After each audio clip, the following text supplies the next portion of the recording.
Hi, this is Scott Garibay, and today I'm going to talk about the person who can rescue Star Trek Discovery. Okay, now I want to say this right out of the gate. This content contains spoilers for all of the episodes of Orville Season 1 through Episode 1, from Episode 1 all the way up through Episode 5. Alright, so right now what's happening with Orville and Discovery. So you have the Orville on Fox, and you have Star Trek Discovery, the official Star Trek show being created by CBS. There are actually, nobody expected 2017 to be what it is, okay? There are 3 Star Trek shows on television for Star Trek fans to watch, right? Here they are, right? There is the Orville, there is Star Trek Discovery, and there is the Orville Discovery fight. The Orville Discovery fight, the fight between these two shows for who is the true spiritual success, which show is the true spiritual successor of Gene Roddenberry's vision, right? Who is the banner carrier for this true Star Trek fan community? That fight is happening right now in real time on television, and here's my ranking. The Orville Discovery show is the best show on television in 2017. The meta on this fight between CBS and Fox, between the Orville and Star Trek Discovery, is fascinating. I just can't get enough of it, right? And that show happens each week after you see an Orville episode and a Discovery episode, and you keep seeing these guys walk farther down the path that they've chosen, and it's fascinating. It's absolutely fascinating, right? So I think that's the best show. The best show is the Orville Discovery fight, right? The second best show is the Orville, and the last show is Discovery, right? It's crazy, right? So here's the thing. What I want to talk about today is I think I know the person who can rescue Star Trek Discovery, right? But before I get there, I have to say why it needs to be rescued. Why does Star Trek need to be rescued? Because I've heard a lot of Star Trek fans say CBS doesn't really love, Star Trek. They've abused it. They really don't use it well. They don't really care for it. They don't care for the Star Trek community, right? So why am I saying that there should even be a person who should rescue them? Why not just let everything run with Orville? Here's why. Okay, in order to explain why I think Star Trek Discovery needs to be rescued, I need to talk about old school bully beatdowns back in the 80s and 90s, back in the 70s and 80s, actually. So when I was a kid, back then, when you were in, I have the best parents in the world. They really loved me. They cared for me. But when I was a kid, I went to public school. My dad and mom didn't have money to send me to private school, okay? So I went to the public school in the 70s, 70s and 80s, right? And back then, I was as opinionated back then as I am now. And so what would happen is 3 times in my school career before college, in elementary, in junior, and in high school, 3 times I got my butt whooped. And it was the same way every single time, right? Some kid would say, hey, Garibay, you ran your mouth all day. After school, I'm going to kick your butt. And then it would spread throughout the school, and everybody would know I was getting my butt kicked at the end of the day. And I was a scrappy kid, but I'm also a Garibay. And by the way, Garibays are the worst sports ball players in the world. We are terrible at all sports, and that means we can't run, we have no accuracy, all that, right? But we're also very we have a fighting spirit, but we can't fight, right? So I knew that at the end of the day, I was going to get my butt whooped, and I would do the best I can. And maybe I was going to throw a lucky hit or something, but I was going to get my butt whooped, and that was the end of it. And I knew that was going to happen every time, right? And so it would go down the same way every time. You'd ride home on the bus, you would walk a block away from and that kid would just jump you, and there was always a pack between 5 and 20 school kids, right, that would come along and watch you get your butt kicked, right? There was always a crowd that wanted to see that fight. And I have to say, I'm the viewer now. I'm watching the fight between Orville and Discovery, okay? Because you want to see that fight, right? Now, I want to say this, just put this in perspective. I have 4 kids, right? The world has changed for the better. I think, by and large, this does not happen today, right? Not even in public schools, I don't think. I don't think students are even allowed to touch each other today. I have 4 kids, right? Me and my brother got into multiple fights when we were kids, and we would get our butts just whooped, right? Physically, like this wasn't like name calling, right? And but now I have 4 kids who have gone, and all of them, like, I have a kid two who are in college and 2 are in high school and junior high now. Not a one of them has ever had a single hand laid on them. So this problem is fixed. So if you're hearing this, it is disturbing. All this is from the past. I don't think this really happens to kids very much today. I'm sure it happens here and there, but this problem has been fixed overall. All right. So here's what didn't happen on those after school fights, right? Kids loved it. They loved seeing, 2 scrappy dudes, throwing jabs and like knocking one down and then punching them in the chest. Loved seeing kids getting thrown against chain link fences, all that stuff, right? That was part of the mix. That was the show, right? But here's the thing. There was never, like, if somebody knew karate, that was not the same thing, right? And this is why Star Trek Discovery needs to be saved. The Orville knows karate, right? And Star Trek Discovery is just that poor kid who has never been trained in any martial arts and is just holding his forearms in front of his face at this point. Like, Orville is moving beyond scrappy jabs. You are seeing deadly, orchestrated, whirling roundhouses coming at Star Trek Discovery's head. This has turned more than ugly. This looks fatal, right? Okay, so here's what's happening with how bad Orville is crushing Star Trek Discovery, all right? Here's where it's at. Start episode 5 of the Orville. Oh my gosh. Holy cows. This is a historical event in the history of television. Okay. Episode 5 of the Orville. Priya.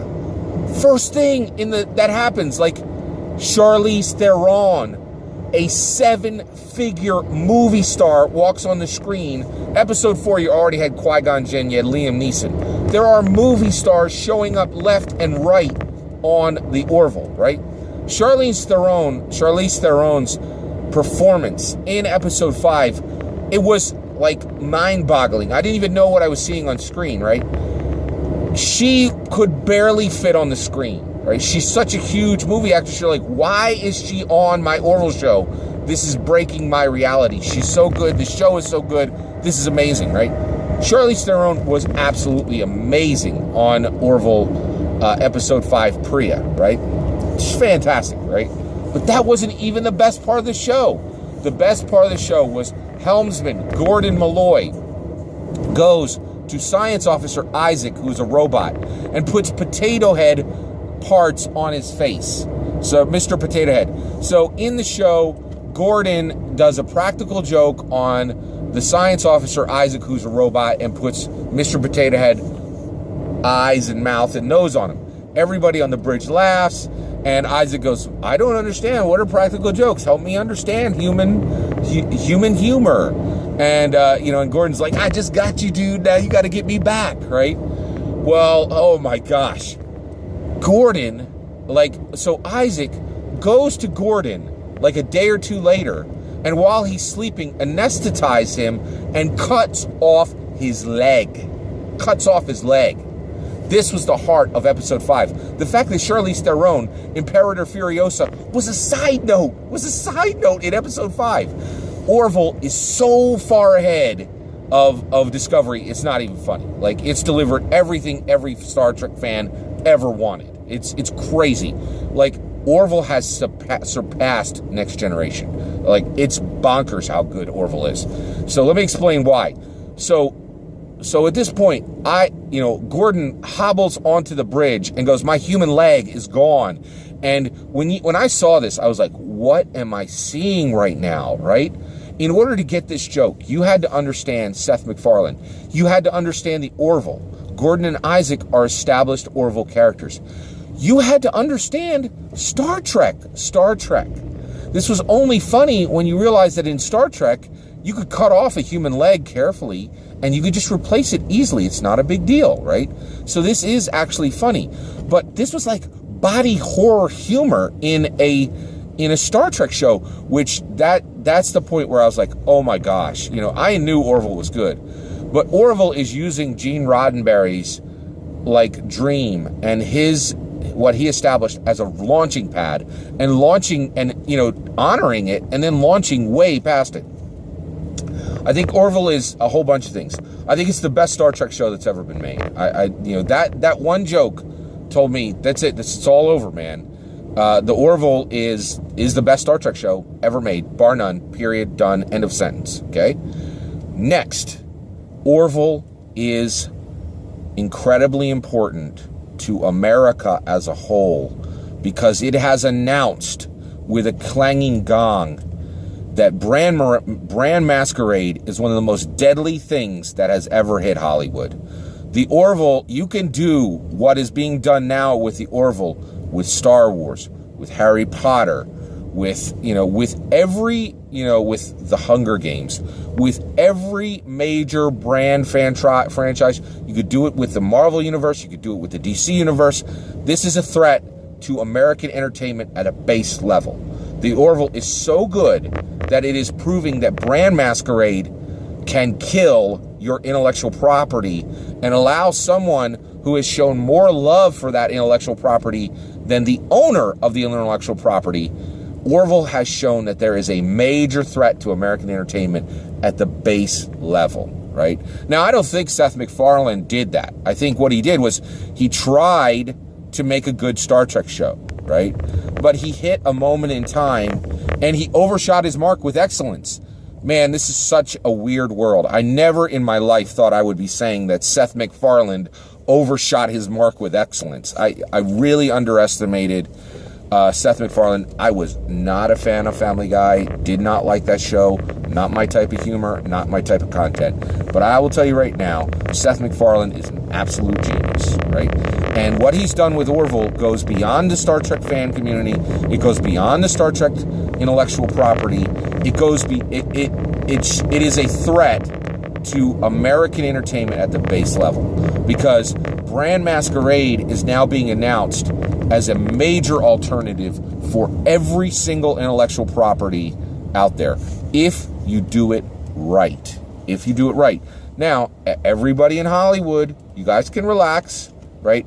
You have about 2 years to run and fix everything, And the reason why is Hollywood does not execute at the high level that Seth MacFarlane is doing almost ever. It will be incredibly difficult for people to do, again, what he did. But people are going to do it. They're going to try. I'm telling you right now, I want my Star Wars Orville. I absolutely want my Star Wars Orville. So if somebody's not in Hollywood isn't working on that right now, they have no idea what, that's a gold mine, right? So, and, where's my Harry Potter Orville? Like all of it. But I think what Seth MacFarlane has done is brand masquerade. Let's talk about rescue, okay? Now, Star Trek Discovery desperately needs to be rescued from this situation they're in, okay? And I realized I know the solution because I have already seen this situation. Not in television, not in movies, but this exact situation has already happened in Dungeons and Dragons. And I know, and we're far enough out from it, from time-wise, that we've already seen the fix. It's already been done. Okay? So I'm going to give you a little bit of history for Dungeons and Dragons. First edition Dungeons and Dragons comes out in 1974. Second edition Dungeons and Dragons comes out in 1989. Third edition Dungeons and Dragons comes out in 2000. Fourth edition Dungeons and Dragons comes out in 2008. Fifth edition Dungeons and Dragons comes out in 2014. Here's what happens with first edition. First edition comes out in 1974 to 1989. People go, in 1974. And people go, hey, this is awesome. This is really fun. This is cool, right? In the 80s, people freaked out, right? and the rest of the world discovered what Dungeons & Dragons was. And in the 80s, something called the Satanic Panic happened. And people were like, oh my gosh, I'm really frightened that my kid is playing this Dungeons & Dragons game, right? Then in the late 80s, crack happened, and people realized that their kids reading 300-page rule books, the Monster Manual, the Player's Handbook, and the Dungeon Master Guide, and not being on drugs is maybe a great thing. And the Satanic Panic disappeared, okay? And so in the 90s, it was nothing. In the year 2000, 3rd edition Dungeons & Dragons came out. It was the best edition that was ever published, and it did something that had never been done before. It made the open gaming license. It said every tabletop role-playing game country in the world, we are the big dog. We're Dungeons & Dragons. You guys can all make content in our world. And it blew the tabletop role-playing game market apart with prosperity. Everybody, it was like a gold rush. Everybody was making a fortune, right? That happened from 2004 to 2008, from 2000 to 2008. In 2008, there were so many books that had been written for 3rd edition Dungeons & Dragons that the party had to end. Like, it had gotten ridiculous. And Wizards of the Coast said, you know what? We need to create Dungeons & Dragons 4th edition. Well, what had happened right before that was the explosion of World of Warcraft, the video game, okay? So what happened is, at this point, Wizards of the Coast, they say, listen, I know what we need to do. Let's create a Dungeons & Dragons that will suck up and win all the video gamers, right? And that'll be great. It'll work out great. Well, here's the thing. There is a great amount of debate within the Dungeons & Dragons community to this very day if Dungeons & Dragons 4th edition was a great game or was a great edition or a terrible edition. But what there is absolutely no debate about is that 4th edition sundered and split the Dungeons & Dragons fan community massively. It split it right down the middle, right?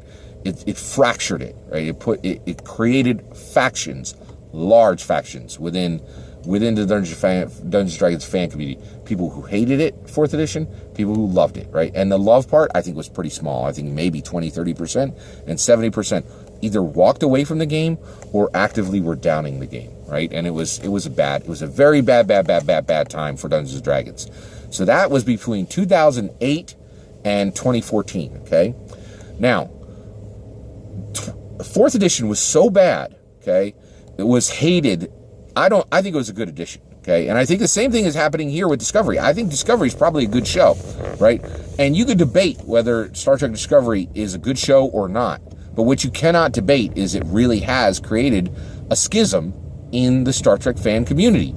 I hear people doing reviews for Star Trek Discovery who love Star Trek say this doesn't feel like a Star Trek show to me, right? That is a division in the Star Trek community. And so I think Star Trek Discovery, you can debate whether it's a good show or not. You cannot debate that it has fractured the Star Trek fan community. I think that's an absolute real thing, okay? All right, so here's the thing. So now we see Dungeons & Dragons has a fractured fan community, just like Star Trek now has a fractured fan community. Well, they fixed this. They fully fixed this problem, okay? Oh, I'm sorry. We skipped a step. Dungeons & Dragons 4th comes out. It's a huge problem, right? And so what they do is they, Paizo, a company called Paizo comes along. They create a game called Pathfinder. Pathfinder is a complete, faithful Dungeons & Dragons 3rd edition plus, right? It just gives more. It's the same feel, same tone, same rules, the whole nine, okay? And they were able to do that because of the open gaming license that 3rd edition had established. Dungeons & Dragons stabbed itself in its own stomach. It was bad. It was bad. Now, I don't think they were wrong to do it. Nobody knew that all this would happen, right? You know, this is all hindsight, right? I don't think Wizards of the Coast made any missteps, right? And they fixed the problem that they had. And this is why I'm talking today, because I want to tell how we're going to fix not only the problem that we have, but how we're going to fix, the problem. We already fixed this problem in Dungeons & Dragons, and I'm going to apply the fix I'm going to explain how you could apply a fix for Star Trek Discovery, okay? All right, so Paizo comes in. Pathfinder is really Dungeons & Dragons 3.75. It's a brand masquerade, exactly like the Orville is today. And just like the Orville, it executed extremely well, and it got a huge amount of fans, all who were buying and playing that game and loved it, okay? So, 2008, 2010, right? Dungeons & Dragons, Wizards of the Coast is looking there going, oh my gosh, this company is eating our lunch. They are surpassing us in sales with a brand masquerade. This is terrible, right? Now, we've got to do something. And so they did. They fixed the problem. The problem of the Orville and Discovery has already been seen in the tabletop role-playing game industry, with Dungeons & Dragons specifically, and it was fixed. Now, here was the solution. From the mists, from the fog, strode forward a man by the name of Mike Mearls, right? Now, I'm a doughy Native American guy. Mike Mearls is the most vanilla-looking, doughy white guy in the world, right? But man, that dude is a fighter. And he saw what was happening with Dungeons & Dragons, and he saw that Dungeons & Dragons 5th edition needed to be done, and it needed to do two things. It needed to deliver the best edition that the game had ever had, and in addition to that, it needed to heal and reconnect the D&D fan community. And that's exactly what Mike Mearls did. He brought in great designers. He built a team. He brought in the right guys, right? He brought in the right people, right? And they started building Dungeons & Dragons 5th edition.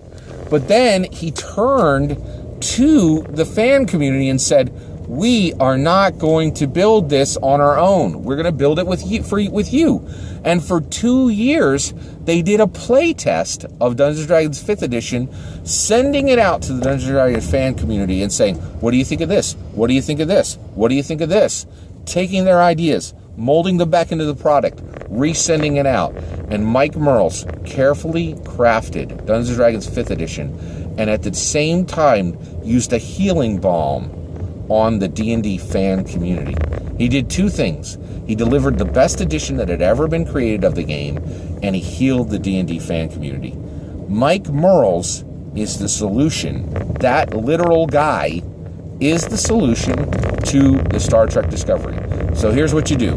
You take that Sheldon Big Bang Money CBS, and you cut it in half, and you give it to Mike Mearls. And you go, here's a few $1 million. You are now the writer-director for Star Trek Discovery, okay? You can't save this current season. That's already out the door. It's, that is gone, right?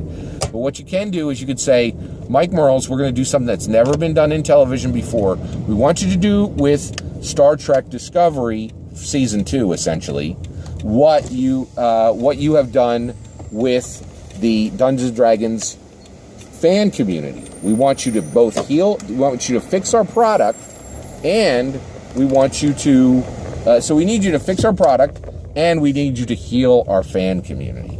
And Mike Mearls knows how to do it. He's already proven this. He proved this not just 3 years ago, right? He brought Dungeons & Dragons 5th edition. It crushed Pathfinder in just a 6 to 12 months. Nobody can even remember what Pathfinder was, right? Like, it's still around, but like it's a dying community. Its major third-party publishers are not right now doing everything they can to convert all that Pathfinder stuff to 5th edition, okay? So my point is, Mike Mearls is the guy that can fix Star Trek Discovery. Now, I can already hear what people are saying, right? They're saying, what? Mike Mearls wrote a Dungeons & Dragons edition.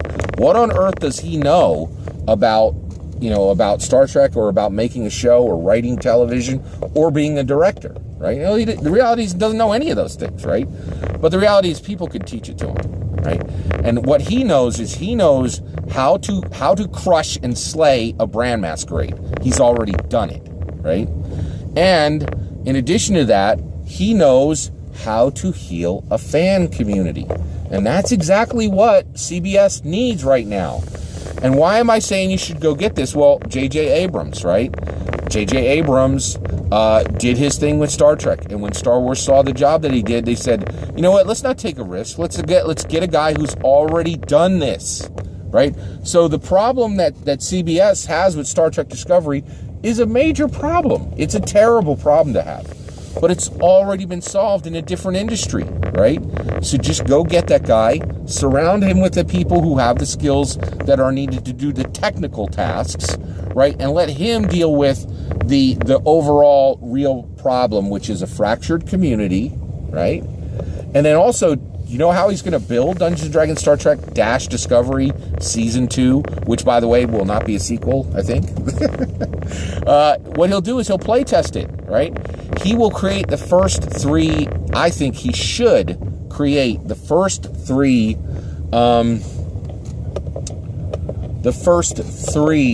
episodes as a playtest. He should build them in real time with the fan base, right? And so that when those first 3 episodes come out, everybody will already know what's going to be in them. They'll already be public, right? And if you think that's crazy, it worked for Dungeons and Dragons. Why would people buy a book they already knew what was going to be in it? Well, they did. They bought tons of it, right? And so everything I'm saying, this is already proven. It can be done. Now, I think Mike Mearls is a really special guy. And he may look at, millions of dollars and say, I'm okay here doing the sweep up cleanup work on Dungeons & Dragons 5th edition. I don't think he'll do that. I think Mike Mearls is an empire builder. I think, he cares about broken fan communities. And I think he would care about I think he would genuinely care about the fan community of Star Trek. And I think he would recognize that he's needed. And I think he would do what was necessary to help CBS. And CBS needs help. Because at this point, watching the Orville Discovery fight, Orville knows karate. And Discovery is just holding their forearms in front of their face. So Mike Mearls is the guy to rescue Star Trek Discovery. And I think CBS should go with a big check. Honestly, I would say a $5 million, down payment and $250,000 a week until the project's done. And let Mike Mearls do for Star Trek exactly what he did for Dungeons & Dragons. It's my take. Take care.